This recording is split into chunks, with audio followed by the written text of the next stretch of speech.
Adjustment होती. तुमची कला मी वापरायचो, माझी कला तुम्ही वापरायची, असं सगळ्या गोष्टी आपल्या गावामध्येच आपल्या अडचणी सोडवल्या जायच्या.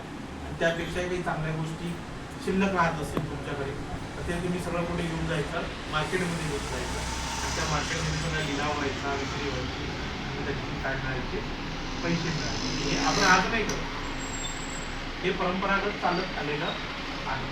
आज सुद्धा आपल्या घरात कोणीतरी एक असा असतो तो व्यक्ती कमवायला जातो, बरोबर. जो नोकरी करायला जात असेल, स्वतःचा बिझनेस असेल, स्वतःचा क्लास असेल. आता मॅडम ॲज अ टीचर तुम्हाला शिकवतात, मॅडम ॲज अ टीचर तुम्हाला शिकवतात. त्यांचं पार्लर जे काय असेल ते चालत असेल, त्यांच्याकडे जी काय असेल ऑर्डरशिप असेल, हा त्यांचा काय झाला रोजगार.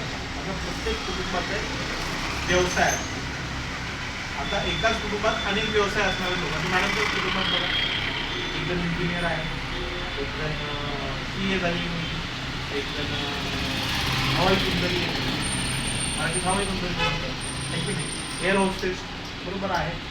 मिस्टर वेगळ्या कामासाठी आज त्या वेगळं काम करतात, भाऊ वेगळं काम करत असतील, वडील वेगळं काम करत असतील. तर हे सगळं शिक्षण का घेतलं जातं? पैसे कमवण्यासाठी, आपलं घर चालवण्यासाठी शिक्षण घेतलं जातं. आणि म्हणून आपलं समजणे आलं ना,